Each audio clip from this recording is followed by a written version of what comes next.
Welcome to the Meb Faber Show, where the focus is on helping you grow and preserve your wealth. Join us as we discuss the craft of investing and uncover new and profitable ideas, all to help you grow wealthier and wiser. Better investing starts here. Meb Faber is the co-founder and chief investment officer at Cambria Investment Management. Due to industry regulations, he will not discuss any of Cambria's funds on this podcast. All opinions expressed by podcast participants are solely their own opinions and do not reflect the opinion of Cambria Investment Management or its affiliates. For more information, visit CambriaInvestments.com. Today's episode is sponsored by the Idea Farm, my own private, curated research service that gives investors access to research reports often used by the world's largest institutions, funds, and money managers. These reports come from some of the most respected shops in investing, many of them costing thousands of dollars. We also send our favorite investing podcasts from the past week, so you can be sure to only listen to the best of the best. Also included in the subscription, we send out our quarterly valuation updates, like the CAPE ratio, so you can see which countries appear to be the cheapest for new investment dollars in the stock markets all around the world. We also have the Quant Backtester, which allows you to evaluate various strategic and asset allocation strategies going back in time. So all this can be yours with the subscription to the Idea Farm, and best of all, you can try it out for a free, no-risk 30-day trial. Are you ready for an investing edge? Visit theideafarm.com to learn more. What is up, my friends? We got a wild show for you today. Our guest is the legendary Hugh Hendry, formerly the CIO of Eclectica Asset Management and now a luxury hotelier and host of the Asset Capitalist podcast. Today's episode, Hugh shares his thoughts on all the macro factors in the world today, touches on inflation, energy markets, the dollar, situation in China, and more. Be sure you stick around to hear why a dream about the Wizard of Oz led him to buy gold from the Bank of England. Please enjoy this episode all the way from St. Bart's with Hugh Hendry. Hugh, welcome to the show. At last. I thought you'd forgotten about me. Longtime listener, man, and I have to say, I wish we had done this about 2 weeks ago because you were local right down the road in California. Where do we find you today? In my beloved St. Bart's in the Caribbean. I'm all alone. I was going to say September, of course, it's now October. The island takes about 6 weeks of downtime. There are no clients. There's the fear of a hurricane, and it's time to maintain properties, etc. So I'm camping. Hugh, I've been reading you for a long time and now more modern listening to you.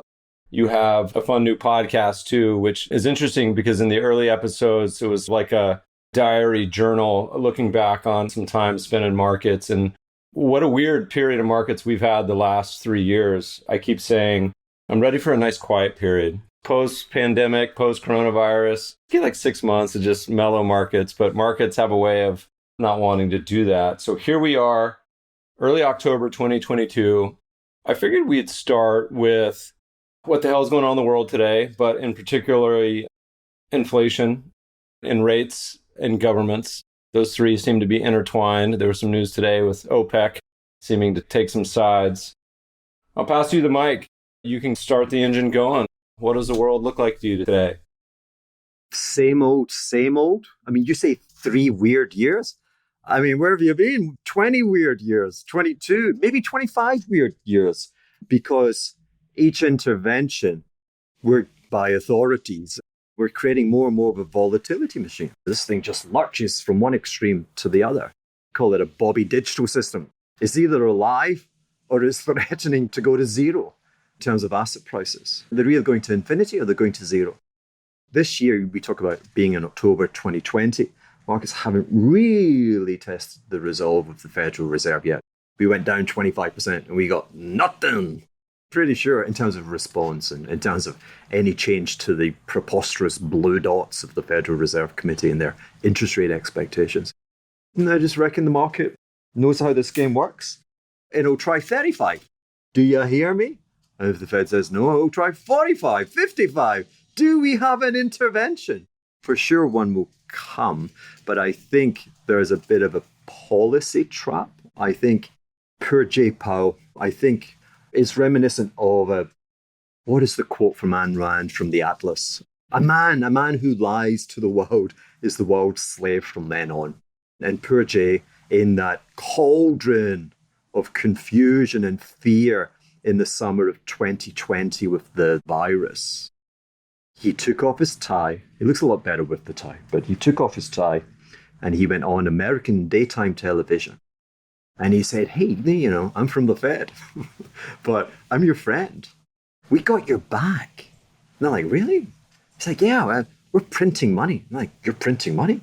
Yeah, we're printing money for the American people. Now, that was a lie. The Federal Reserve Law of, 1935 specifically prohibits such behavior.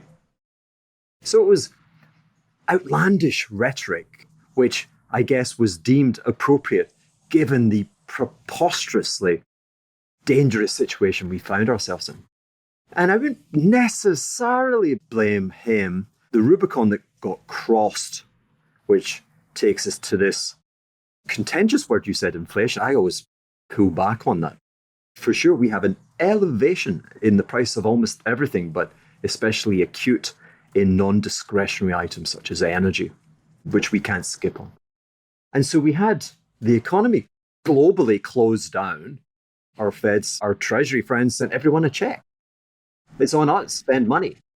Okay, well, the problem there was the service economy, which is 2/3 of the US economy, was closed. You couldn't go to the cinema, you couldn't go for a meal. And so you went on Amazon. The guy's got the factory closed. And like this wave of insane orders come in from microwaves to televisions to whatever, home improvements via Home Depot. And they're like, gee, I've got to open it again. So it's like building up, dusting it down, plugging it back in, which is to say, it took a while for supply to try and catch the tsunami of the demand.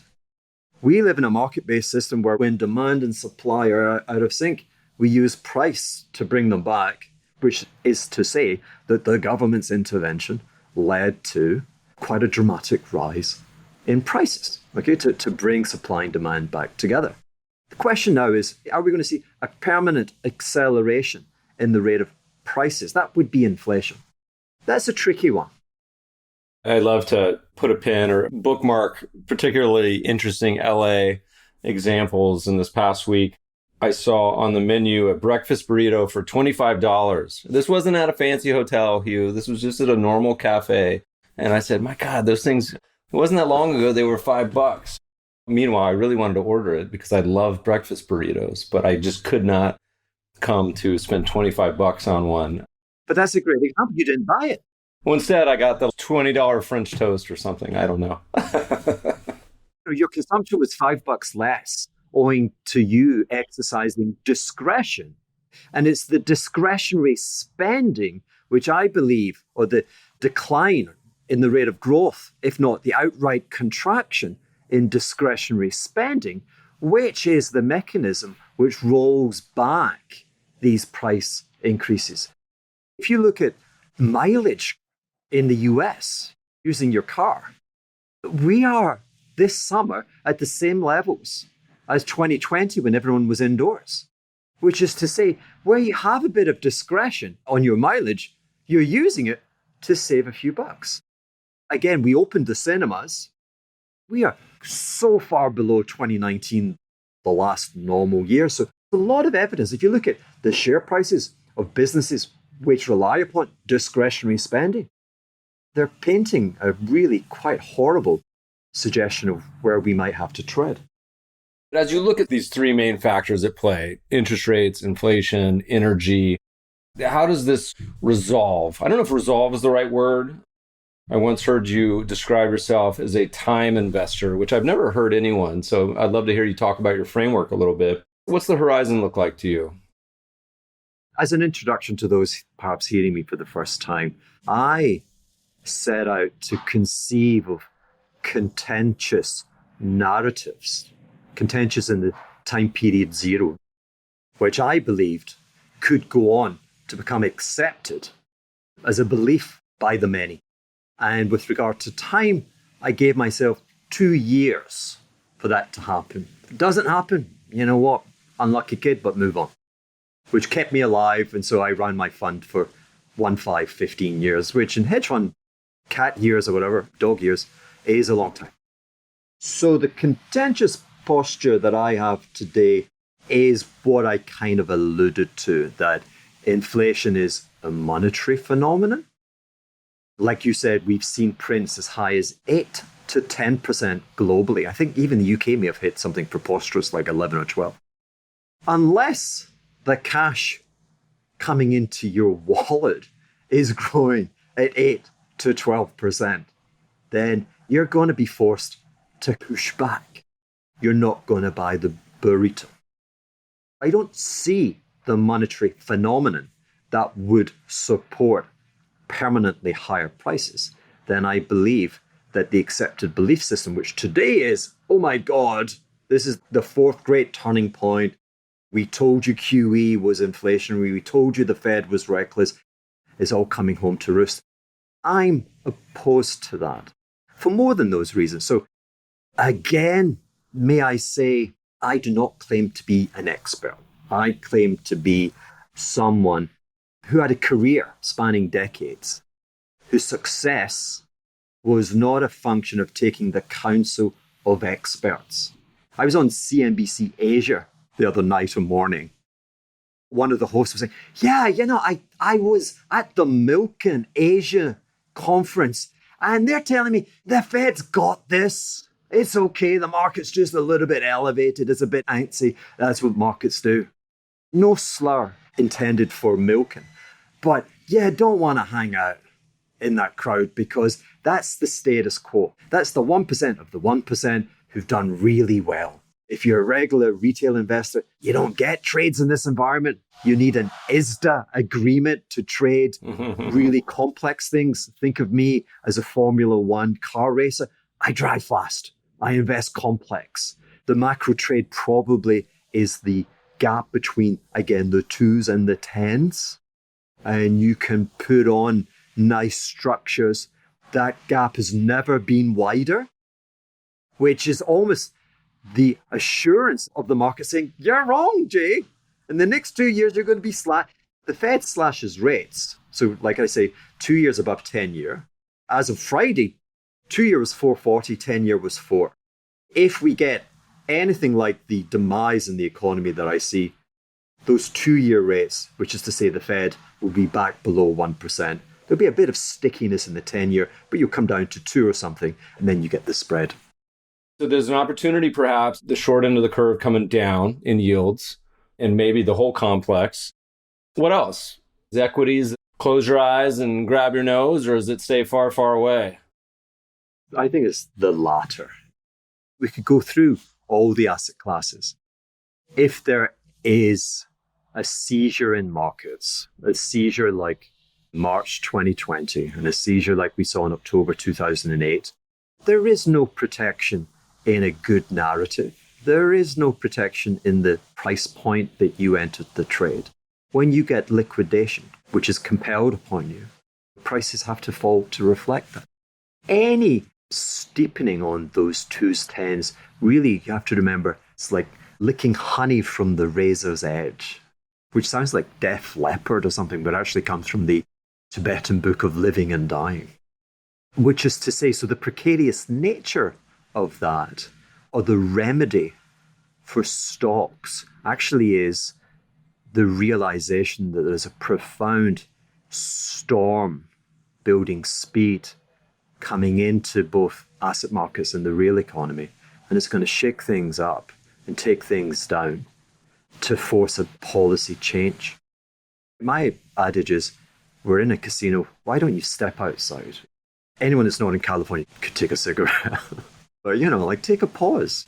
Keep saying the best way pros know this, that just now the best way to double your money is to fold over those greenbacks and put it in your pocket. We're out. There is no compulsion that you have to stay there every single day. That's a great analogy. We did a chat with Annie Duke today. It came out and she was talking. The percentage of hands that a professional poker player folds is well over half. But if you look at the amateurs, they play 80 or 90% of the hands. And I think there's a weird compulsion for investors to get drawn to whatever the topic of the day is. For the last couple of years, it was Tesla or the meme stocks or crypto, or I don't know what it would be today. They get drawn to whatever the story is.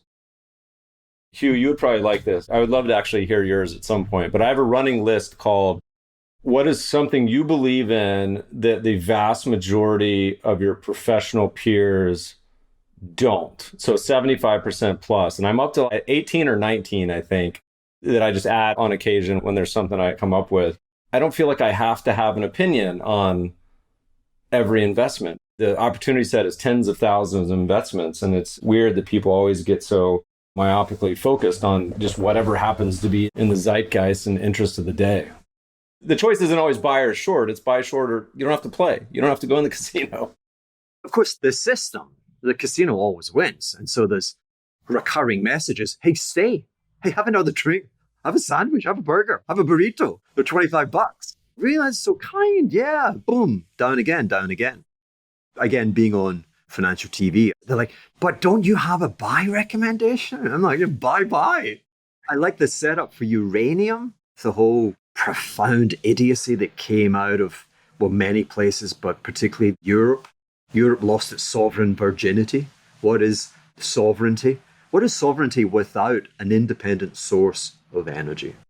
The failure to secure sources of stable energy will take 30 years. If you commission a nuclear power plant, for instance, the lag's going to be 25, 30 years before you're hooking it into the grid.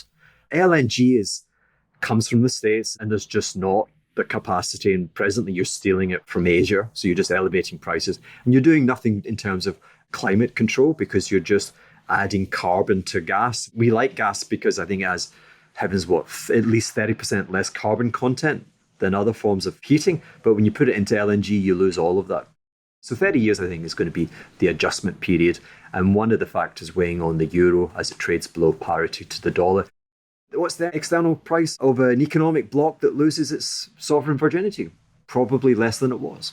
With regard to Westphalian, I think it's the doctrine of monetary sovereignty.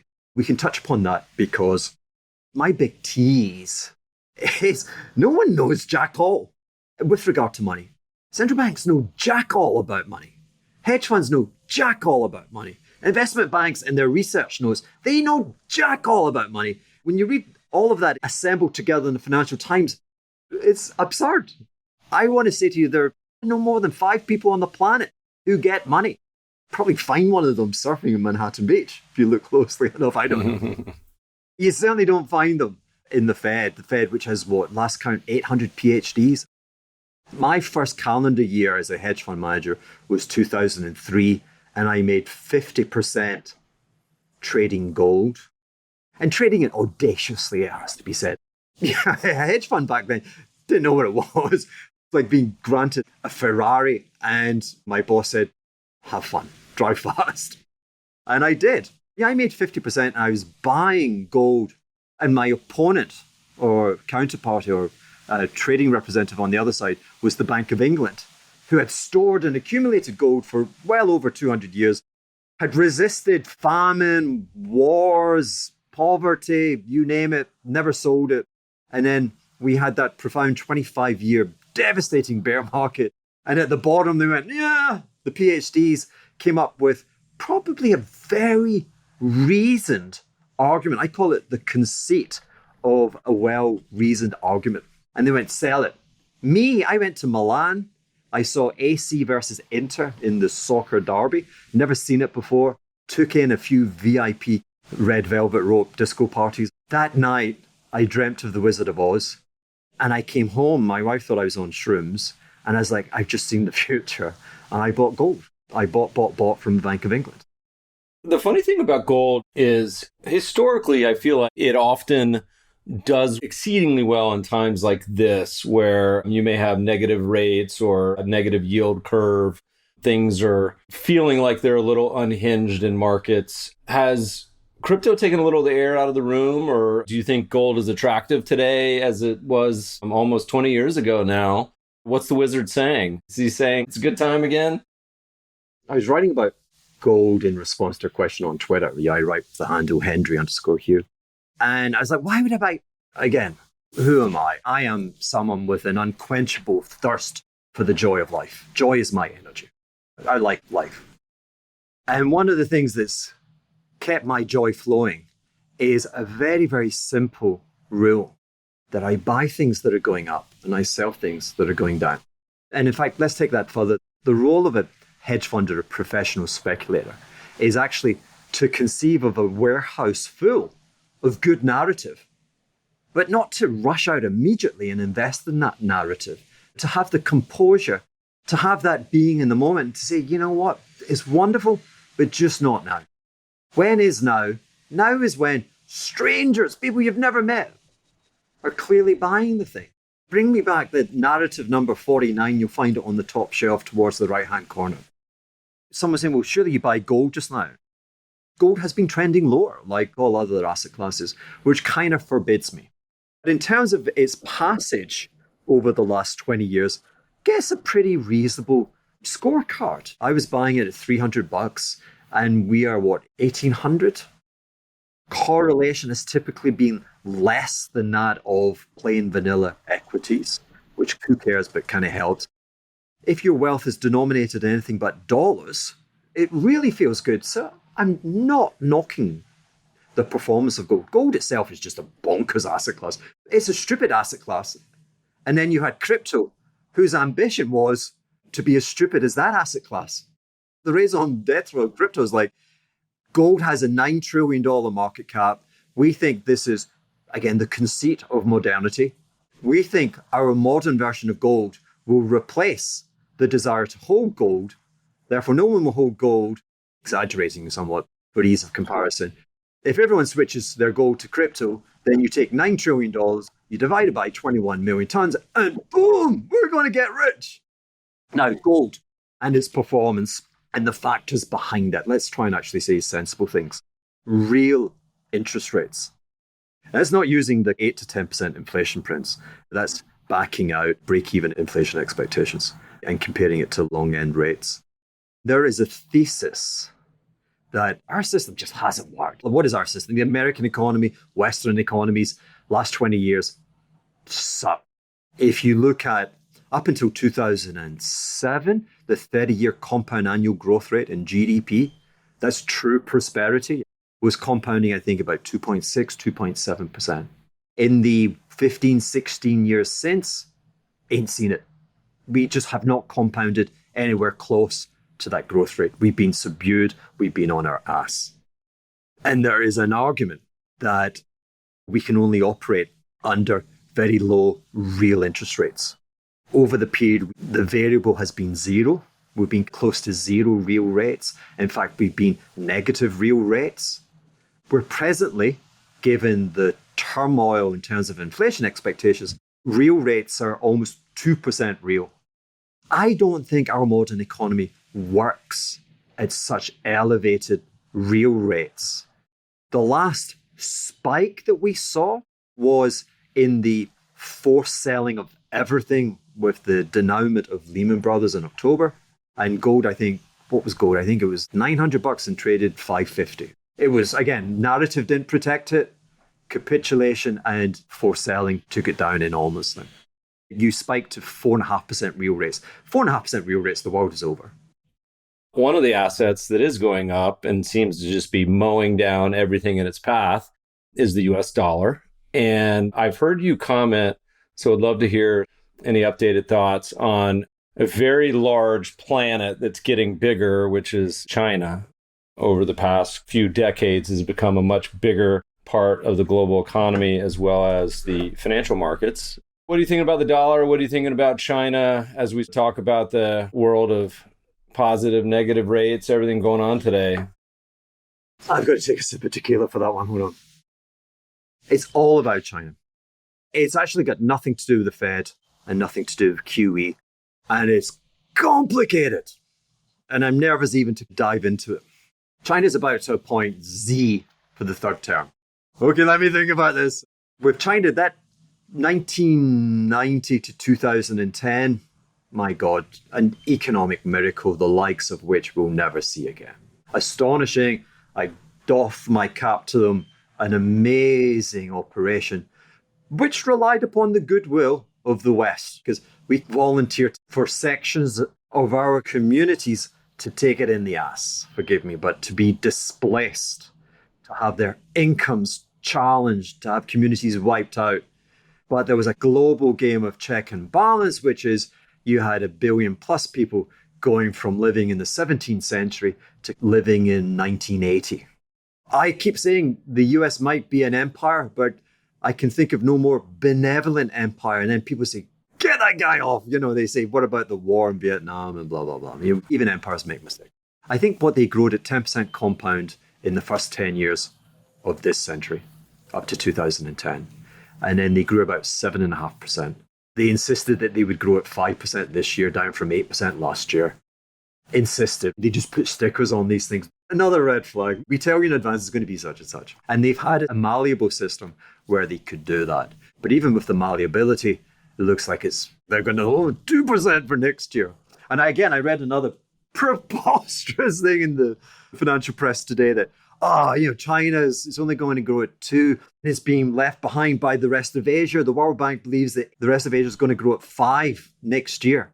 Can I ask you a question? Do you think Asia's growth rate is going to accelerate year over year when every emerging market currency, again, is on its ass and falling deeper and deeper? Why is it falling deeper and deeper? Because there are collateral calls that the euro dollar, this mysterious dark system that we never see, but we feel its influence, is panicking and pulling collateral, which is to say it's destroying credit. And that's the principal factor behind the rise in the dollar, because previously they were willing to accept Indonesian rupees. God forbid they would accept things from the asset managers out of China, which would be property backed. In a bull market, these guys get a little bit drunk, but in the slightest sense of danger, given they're so leveraged, they call it all back. That's what's going on. So the rest of Asia ain't going to grow at 5% next year. The World Bank, better ignored. I spent a career ignoring these people. Z, you can generate any GDP print you want. Sovereign nation with your own currency. The trick was to choose growth over wealth. Let me explain that. But one of the indications being stock market, an astonishing economic miracle, stock market flat. No wealth. No wealth created. What am I talking about? We know that 25 to 33% of the economy's growth rate for the last 10 years has come from the craziest ever construction property boom in residential property. Today it stands at $90 trillion. The Chinese economy is 15, US economy is 21. I think US residential real estate's about 30, 35. So it's 3 times the mark on US residential. And US residential wasn't especially cheap.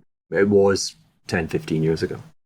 And then another huge chunk came from the capital formation through bridges, tunnels, railroads, airports. Wonderful stuff. Wonderful stuff. But today's cash flow cost of that will never be recouped. I would say never in terms of the never, which dominates the spreadsheet calculation of the net present value of the project.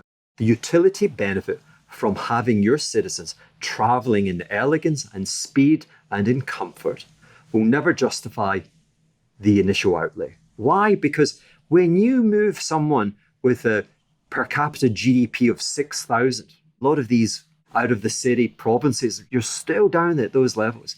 And you move it to one with 8,000. Forget it. We make mistakes in the West because I don't know what we put into our NPV calculations, but we underinvest. The US is a disgrace. UK is a disgrace. It's the one thing that unites the political parties. They don't invest in infrastructure. It is a disgrace. But it shows you how hard it is to get a positive NPV that even our politicians are wary of it. That's where all the growth rate came from. When you're not generating wealth and when you're committing to negative net present value capital expenditure projects, your stock market is flat and your debt to GDP accelerates and accelerates and accelerates. And that debt itself creates what we call fictional wealth. And the fictional wealth, of course, is captured in the 90 trillion mark of the residential property sector. The guy who's responsible for this mess is getting another 5 years. It doesn't fill me with joy. So the problem is the GDP calculator. China's Communist Party's GDP calculator no longer works. The last 10 years, it's generated 25% of global GDP. That's a big problem. How do they fix the mark on residential property? You know, this notion that the banks are really government owned and the government's got it. It's baloney. Again, there's 5 people who understand money in the world. It seems like there's probably no more than 5 people who understand how economics actually works. It's baloney. As we're looking at China, I think about their equity market, which is down, and the most recent drawdown has been cut in half. And I don't think their stock market has gone anywhere in a really long time. Outside the US, if you start to look at a lot of country stock markets and you start to count the years, and this is total return basis, we used to always talk about the Japanese lost decades. My goodness, you can start to say this about probably half the countries in the world where it's getting to the point of lost decade on equities. They're still going down, of course, but the valuations are at levels that are certainly a lot lower than they were. Is the Chinese stock market investable? Do you think it's something that at a certain valuation it's worth a punt, or is it something you put in the category of just too opaque or not worth it? Well, that's easy. It's uninvestable. It's uninvestable with Z and the broken calculator. It's uninvestable. It becomes investable if they declare. They'd have to have a Volcker moment, not with regard to interest rates, but with regard to honesty, and say, but you need a new guy. You'd have to say, hey, look, got some really bad news to tell you. You know, all that GDP that we just told you was incredible. We made it up. We destroyed wealth getting there. It was Z's fault. We executed him last night. The good news is I'm here. I'm a capitalist. We're going to start doing things properly. And the first thing we're going to do is we are going to take away all of these institutional forces which screw the common man. You all think because you're earning 15x what your parents earn, you think you've done well, but truth be told, the productivity that you brought to this game, you deserve to earn more. And more than that, your currency should be trading, your currency should be higher, which is to say that your wealth vis-a-vis the rest of the world, you should be richer. You should be able to go and buy a BMW made in, where do they make them? I don't know. Hamburg, Dusseldorf, let me list random German cities. They make them in South Carolina now. They make them just about everywhere. But the ones made outside of China, the currency's precariously trading 7.15 or so versus the US dollar. With its economic dominance of international trade, it should be trading closer to 4. But it's managed, and that's one of the functions which suppresses wealth. It keeps the little guy in his box. The Chinese model works on the basis, let the communists, let the jackboot guys actually be the principal variable of GDP growth, because we don't trust you. We don't trust the little guy because you guys get excited. You're like the Americans. You go damn crazy. You have these booms. Then you have busts. And we don't do busts because we're all into the longevity of us. And if we have a bust, you would maybe kick us out. That's a problem in China, which becomes a problem for the rest of the world. I kind of want to pivot 2 ways here. As everyone worries about inflation, and in terms of creating a real shockingly preposterous, contentious statement that could be accepted, I think, within 2 years, would be 10-year US government yields below 1%, maybe back at COVID levels. That's preposterous. In my defense, my modest defense, 10-year Treasury yields hit 16% in summer 1982. I think Fed rates, some kind of weird Fed rates, maybe 20%. Yeah, I think it's 20. That was bonkers. That was just insane. If anyone with a pulse would have been able to track the trend rate in inflation from 1980 to 82, and it was collapsing. Why was it collapsing? Because Fed rates were at 20%. We were in a down recession. There was not an inflation concern. It was absurd that the 10-year Treasury wasn't looking through it. Could say it was because you could say the 10-year traded 4 points below the 2-year, which would have been 20. So it's a bit like today, but the stakes are that much bigger. But the nominal levels were absurd, and that absurdity marked the beginning of the greatest bull market in financial history. I call it the greatest because of the duration of how long it's lasted, but most importantly, because the predominance of the price uptrend occurred in what's deemed to be the lowest variance, i.e. the least risky asset, and therefore the asset class which lent itself to the greatest leverage. So the Chinese currency was the strongest currency in the world for the 2-year period up until maybe 6 months ago. And everyone's like, yeah, because China's amazing, it's a revolution, it's a miracle, da, da, da, da.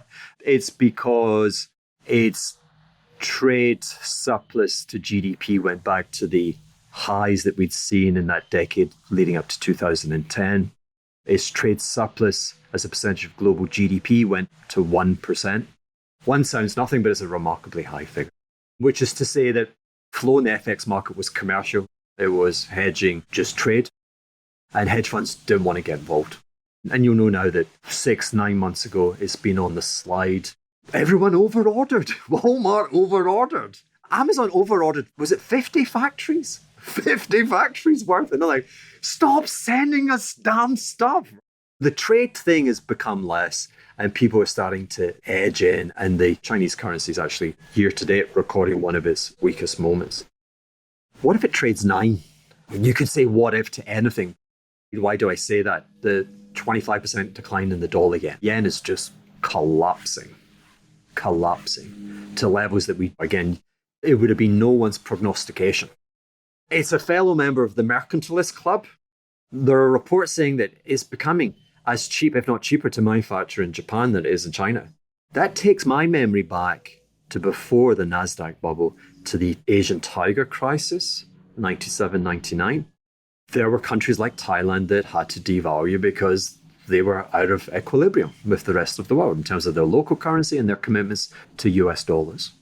At the very end of that cycle, Taiwan, which was in perfect symmetry, was like a BMW engine just purring. They devalued 20%.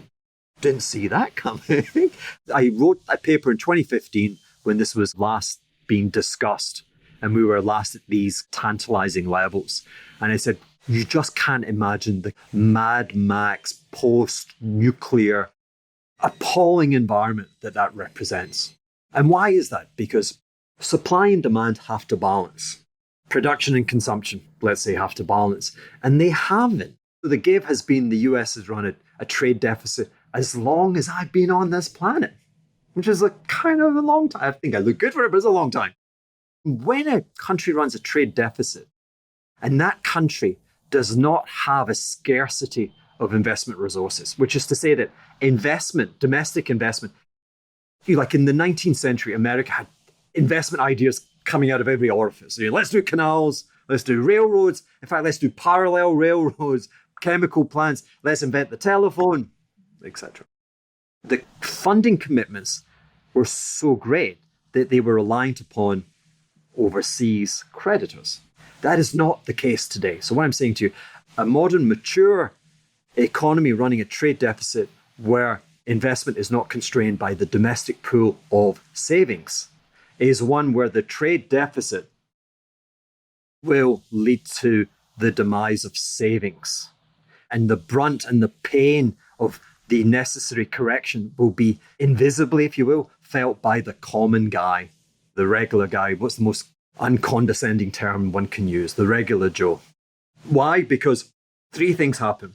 With the international competition, your employer is on your ass and is not allowing for price increases. And if anything, is asking you to work longer hours because he fears that they're going to have to close the plant. And you fear it and you're like, damn, and you agree to it. Or the inevitable happens and they do close the plant down.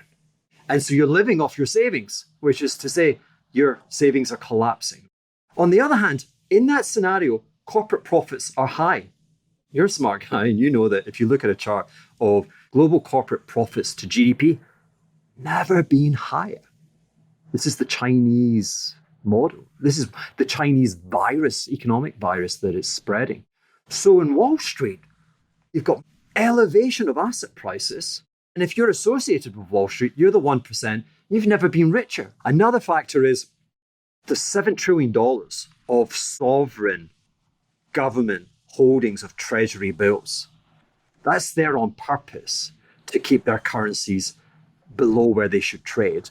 And that surplus, because there's not the same requisite availability of investment, it means that interest rates trend to zero, or in my world, my real rates have to be 0 to negative to balance the damn thing. So that's where we are. If you then devalue the Chinese renminbi by 20%, take all the shitty things going on in our world and stir it 10 times and then multiply it by 5 times, which is to say It is grotesque. The world would not work. And there would have to be heads of state reorganization. Bretton Woods thing. They would invite all the loonies, El Bahrain or whatever he's called, Larry Summers, all the people that get quoted in the front pages and spout nonsense. So that's how you could get to that environment. The volatility structures are such just now that I think you actually would profit, not by spending a lot of money, but I would be in the illiquid, which is to say, out of the money, out of time. I'd be like 18 months away in Eurodollar options on futures, predicting that Fed rates go to 50 basis points, if not less. The return on that could be absurd. I would be creating volatility, being long volatility by having a short position in the renminbi, because I don't see what's going to stop them do that. And if we do get treasury yields coming to those levels, I would then be telling you it's the end of the great bull market in treasuries.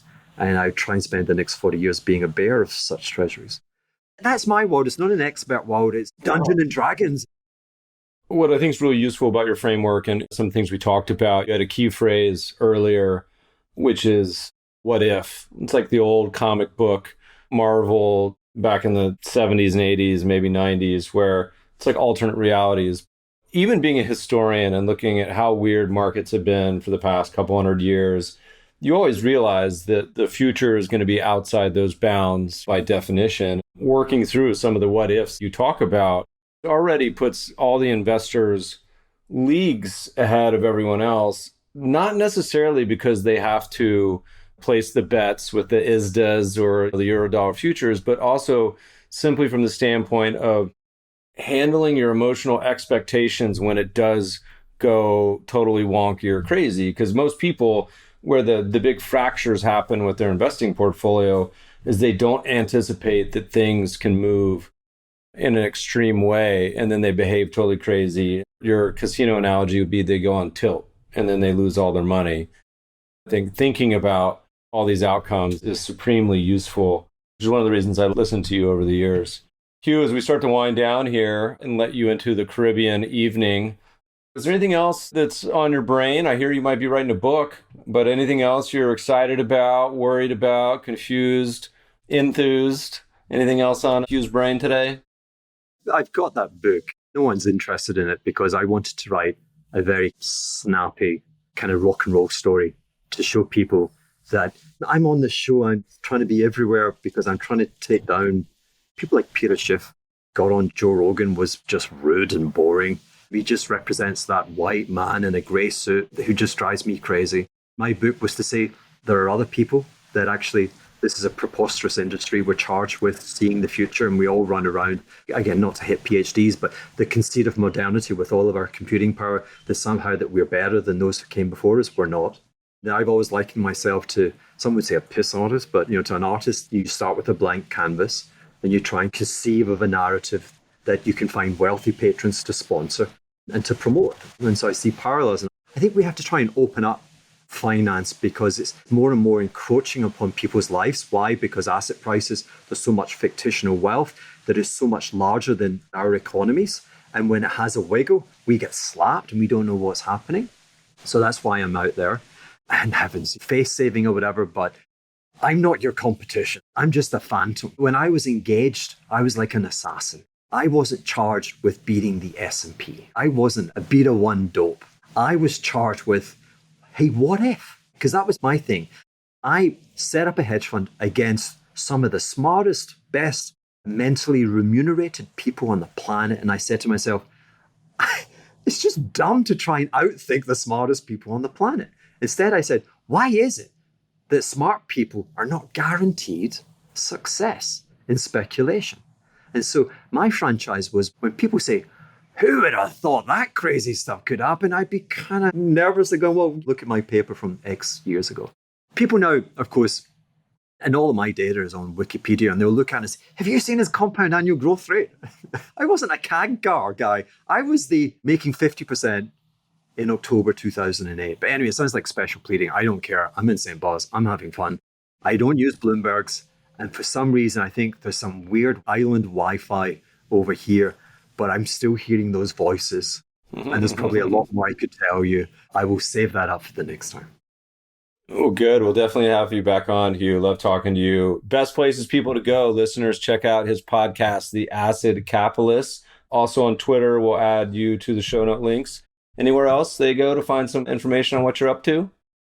They tell me that actually you should look up my name for the podcast. I always make that mistake. Hugh Hendry on the podcast. And we're beginning to take off. Silly fun, Hugh Hendry Official on Instagram. I'm going to post a picture cutting down bananas from the garden, all that kind of stuff. If you need a pause from the daily grind of markets, join us in St. Bart's. I love it. Hugh, it has been a whirlwind tour. Thank you so much for joining us today. Thank you for the honor. Much appreciated. Podcast listeners will post show notes to today's conversation at mebfaber.com/podcast. If you love the show, if you hate it, shoot us feedback at themebfabershow.com. We love to read the reviews. Please review us on iTunes and subscribe to the show anywhere good podcasts are found. Thanks for listening, friends, and good investing.